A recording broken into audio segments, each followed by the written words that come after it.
We are not but a few days away from the release of Echo. Echo, Echo, Echo. That's all the cinemas and all of the waiting rooms for this film. All the fans that are supposed to be there. But no. It all drops on Disney Plus and Hulu January 9th. And, I think they at least, have it scheduled for a reasonable time. So if you want to watch all 5 episodes of it in a full bunch, you go ahead and be my guest. But I find it very interesting, incredibly interesting how this is being marketed.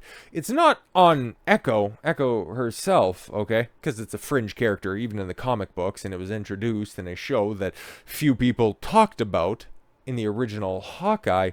No. They're trying to use, and this is the desperate state that Disney is in, if it wasn't even completely and totally obvious that their only cinematic release for 2024 is a whole cast and collection of old Fox Marvel properties. But what they're trying to do in order to drum up any sort of interest is bring in some characters the people actually like leaking the Daredevil fight scene, oof, and then centering all of the marketing around Vincent D'Onofrio's Kingpin, trying to say, and oh my god, they're actually dumb enough to try to make this connection, because it just also shows you how there is nothing really established. Oh, Kingpin, he's definitely a Thanos-level threat for the street-level Marvel projects. There's street-level Marvel projects, or is it just a bunch of disparate shows and concepts that you have out there? And because, Phase 4 and Phase 5 just ended up amounting to a total hill of beans, no small part due to the fact that your Thanos-level threat at the top ended up, getting dusted in the courts recently.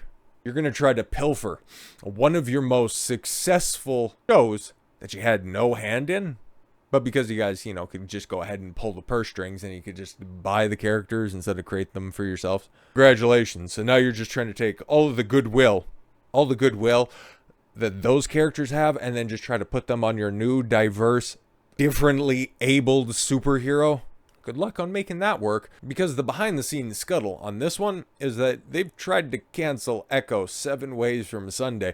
There was 6 episodes. There was probably more than that, but one of them got edited out so that there was only 5 episodes left. Who knows what they ended up taking out? Who knows if it was a more Daredevil-centric part and they could just go ahead and try to remove some of the stuff from a 6th, 7th, or 8th episode and try to give some sort of livelihood and some sort of content to the other 5 episodes, try to bolster them a little bit, or just also try to carve out too much character assassination. But this is Marvel post Endgame, so do they really care about ruining any of their characters? They still think that they could just go ahead and, just put their hand in the toy box and pull out something and people are going to care about it. But they're going to be shocked, because we're never going to actually know how many people did watch this series. This was always supposed to be something that was just going to be thrown out to the wolves, given the fact that, yeah, you can get all 5 episodes, and this is the first time they were ever doing it, and hey, it's also TVMA. Yeah, they wanted to cancel this a lot, and this was supposed to be something that was supposed to come out at the end of last year. No, they couldn't hide it, and then coupled with the writer's strike and the actor's strike, they couldn't even release it under the guise of something else would be getting talked about. Like, there's no other Star Wars show that's going to be coming out right now. Disney doesn't have an old IP that they can pilfer and put a streaming show over the top of. No. This stands alone. And don't worry, the follow-up to this is going to be the Agatha show. Oof, it's going to be a tough year for Disney. Because here's what you have to look forward to if you're looking forward to superhero fare. There's a couple of smaller DC projects, but nothing like, Creature Commandos. Oh, good job, James Gunn. So glad that you're launching your Dead on Arrival. I'm sorry, DCU this year, kind of. The big official launch for that one. And that one's going to be 2025 with the Superman. Best of luck to you, but you can get the Echo series, Madam Web. Oh, Lord, there's going to be a disaster. A Deadpool 3? Woo! That's going to drive up some interest. Kraven the Hunter. Oh, Agatha. Venom 3. X-Men 97. Oh, don't you do it. Eyes of Wakanda. Whatever that is. And your friendly neighborhood Spooderman. Oh my god. I'm looking forward to none of that stuff. But covering it's going to be fun. And you know what? In general, everybody looks at that and goes, okay. What are you guys doing? All of this stuff has sucked for a while. The last thing that we've seen, or the last thing that was marketed to us, was the Marvels, and we know how well that ended up working out. That is the low water mark now for all superhero films. You drove off the casual audience. You drove off the people that made every release for a certain amount of time $1 billion or something that was touching $1 billion release. And now, what do you have left? You have a bunch of Gen Z influencers that you need to pay in order to get excited for. Okay, so yeah, these two people to think that Echo is going to be thrilling. You got 2023 Velma saying it's going to be gritty. You got some goof trying to do a half-assed Matt Murdock cosplay, and some chick with a septum piercing saying that this is the new MCU, or it's the new MCU. Great, because you killed off the first one with this type of ideological pandering, so now the new one's going to be even better because it's just going to be born from that same type of pandering. Good stuff. So glad you're here. But there you go. That's what's left. Those are the Marvel fans that you have left right there. The ones that you have to pay, and the ones that you would keep a wide berth if you seen walking down the street. That's what you get. You played stupid games, you win stupid prizes, and those are the people handing out the stuffed teddy bears that are laced with razor blades. Nice leading lady vibes. What in the blue hell does that even mean? But hey guys, when it does drop January 9th, I'll be looking forward to that. Echo viewers will be able to watch the new Marvel series dubbed in Choctaw language. Fantastic. For the 6 people that give a shit about that, you can go ahead and have it dubbed in the indigenous language of Maya Lopez, okay? Maya Lopez is not an indigenous name, okay? I don't know who has to tell you that one. Alakwa Cox, that at least is an indigenous name.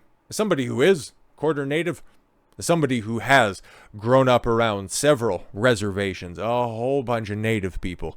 I've never met a Lopez living in Slave Lake, okay, living out near Sturgeon. No fucking Lopez. Seen some running feathers, okay, seen some Deerfoot, okay, but no fucking Lopez. Can't even get your fucking shit straight. You couldn't even get your character straight, okay, because you just changed the powers from being a bunk-ass taskmaster to all of a sudden thinking that it would just be so much more empowering if she just became the biggest native stereotype ever. The only thing that's missing is her wearing a fucking headdress during that shitty fight scene that would make aspiring pro wrestlers blush. There was this interview from, there's a couple of characters. Obviously, you know, it's not Echo herself, or Kingpin, or Charlie Cox's Daredevil. It's Bonnie and, I have no idea, okay? The sister, stepsister, adopted sister. I don't know. It's going to be one of those superfluous relationships with the main character that everybody's going to forget about 10 seconds later. But this is, I think, a bigger problem that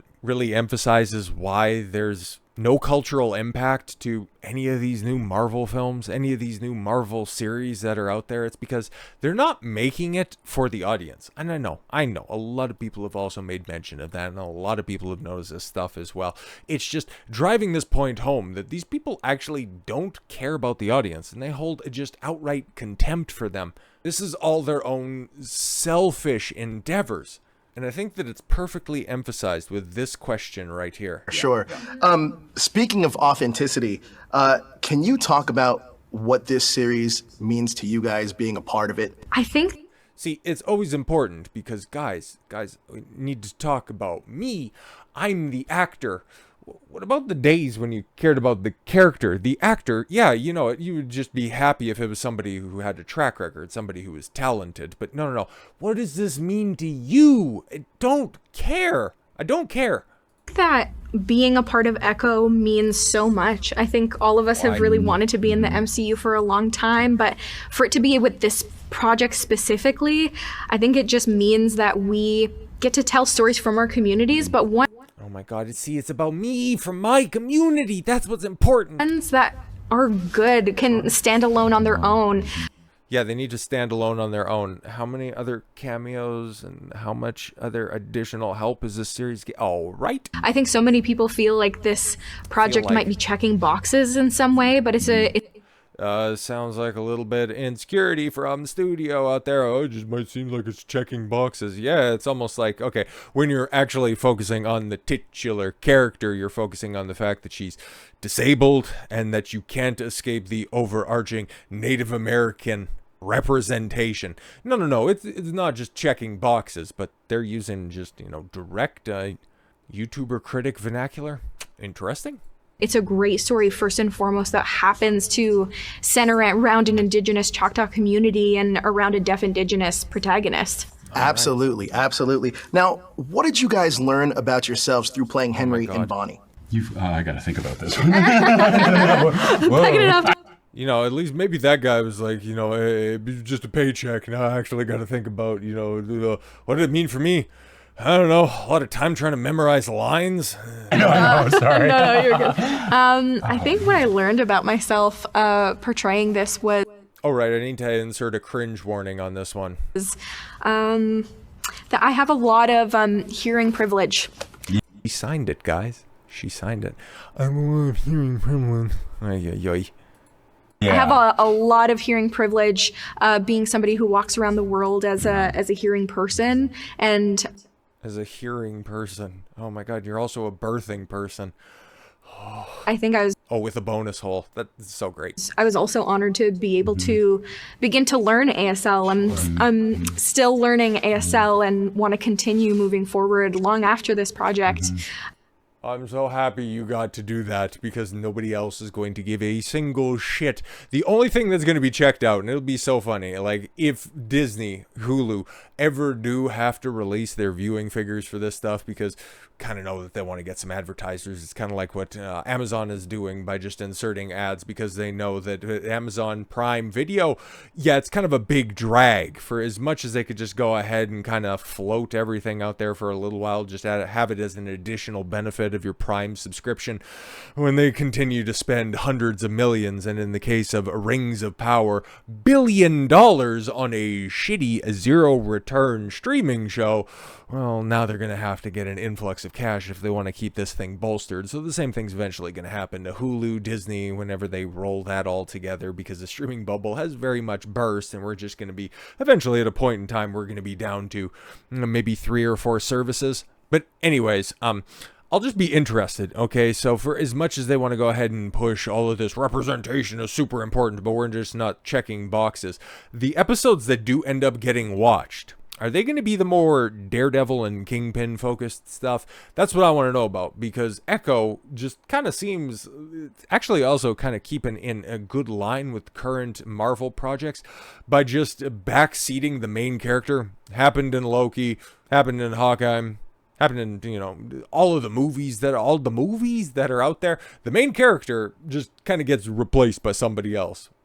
But it's just, this is one of those weird times when it's a diverse woman having to take a back seat for a strong man. But that's why they wanted to cancel this project, not because it's total shit. And they absolutely know that, because as Gary over at Nerdrotic, rightly points out that, okay, the review embargo for Echo lifts 3 hours before its release date. So in other words, when the series premieres. Yep. So everybody who got to see it, all of these quote unquote super fans that were out there, they were told exactly what they could say. You gotta wait.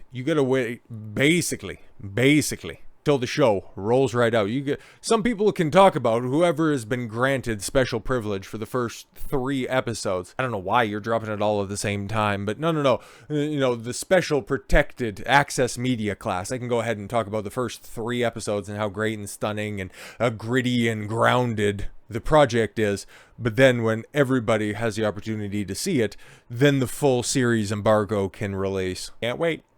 Cannot wait, because this is going to be a special type of shit. But they've protected themselves. They've tried to insulate themselves from so much criticism by just checking all of those boxes. But this isn't a box checking exercise. Well, we'll see. We'll see when the viewing figures are through the floor, but the deflection is through the roof. So with all that said, thank you all very much for the gift of your time. I've been Don Consuelo. I want you to follow your gut and get after it. Take care, everyone.